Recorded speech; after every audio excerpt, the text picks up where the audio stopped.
This is just the outline of Jaegers Paintball field, or of what I remember. I don't have an actual map, but I'm going to put the big points, and I'm going to put the strategic points on the map for, see when we go. Now, first, there's, blue and yellow teams, but they switch sides all the time.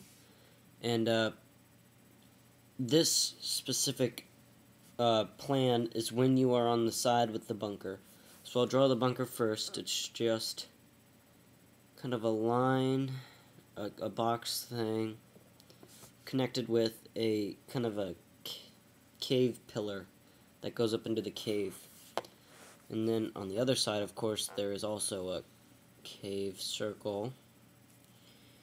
There's a large indention in the cave right here. There is, see, I think a pillar right about here, and a pillar right about here, and that's about it.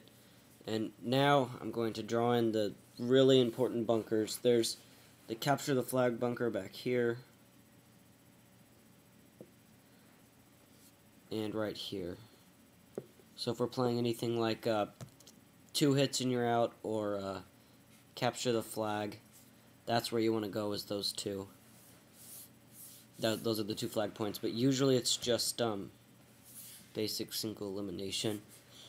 Then there are bunkers along a window back here, and those are really important. This is actually way bigger, but just don't worry about it, because nobody needs to be over there.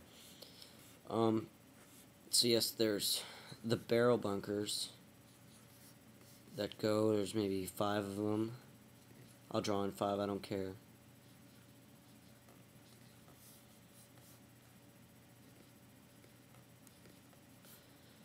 And one on the side right here, 2 single stacks, so it's not a lot of head cover. And right around here, there's a little indention that nobody ever uses, which is ridiculous. The ref's in there, but if you just ask the ref to move, he will. Is this little slot back here, and it kind of like goes along the wall, so nobody ever thinks of using it, but I like to use it, and it can give you a view of like the whole down this side of the window. And then over here, there's similar bunkers, but we're not going to use it for the strategy. You know, just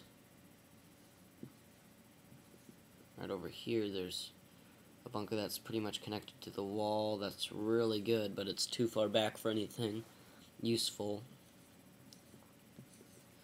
There's a good little connection thing right here.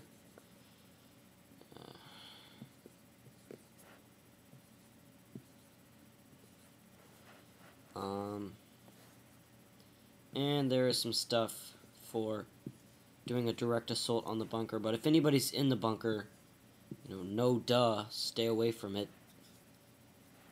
It sucks, that's where all the noobs go. I don't even recommend looking at that slot, because if you do, everybody's going to be looking for you in that little slot, this little slot right here, and they're going to shoot you. They're going to shoot you through that slot.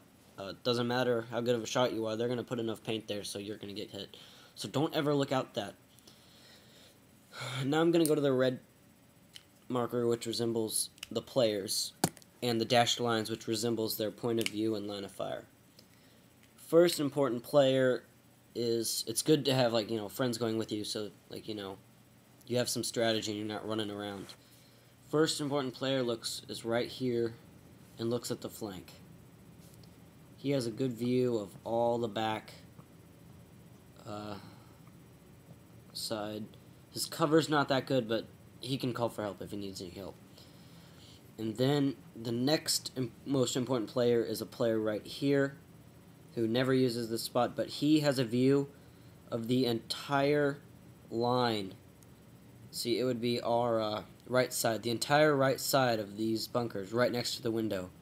So if anybody's coming up, they're too far away, because this is about 200 250 feet down the line. If he sees anybody down that line, he can just, yell. But if they're close enough, he can shoot them. I'd say around right here is where he can actually shoot and get people out that are trying to move up. And so he's the eyes of the group.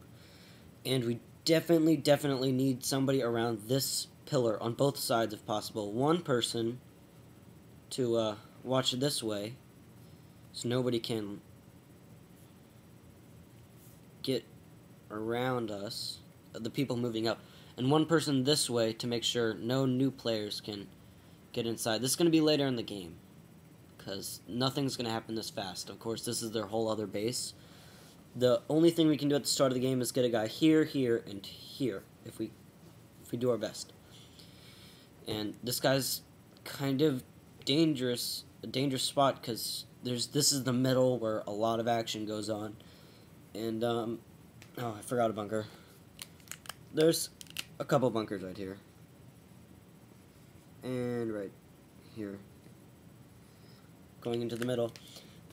He will most likely have other teammates defending him, so we don't need anybody we know right there. And then next we need 2 players. Or 1 player. I'll just draw 1, because the other player will just follow him, except for on the opposite sides of the barrel. And all he does is go, once people are eliminated, he hops from this barrel to that. And he keeps going down the line, you see. Until finally, this is the same player. I'll color him in because he's the same player. When he looks, he'll have all the rest of the view and shots going on. That's when the team's screwed, because there's no cover behind this. There's this, and then the next barrel's around over here. The next barrel is over here. So if we get this whole line backed up, then that's great. And this guy can make sure they can't run forward. They have to stay back there. So that's just helping anybody who wants to know where the bunker layout is of Jaegers Paintball Indoor Cave. And a little plan that we can use to take them down. This is the main, real concrete bunker. Real concrete right there. This is cave. You see, the main part of the plan is down by the windows, the viewing area. The cool part is that if your parents go, they can see you on. You see all the players moving up. Looks pretty badass if you ask me. There you go. Foolproof unless somebody gets out when they're not supposed to. And there's probably at least 10 people on each team. And this only takes up 1, 2, 3, 4, 5, 6 guys. Yeah, 5 or 6 guys can do this. You just gotta be good. You can't be bad.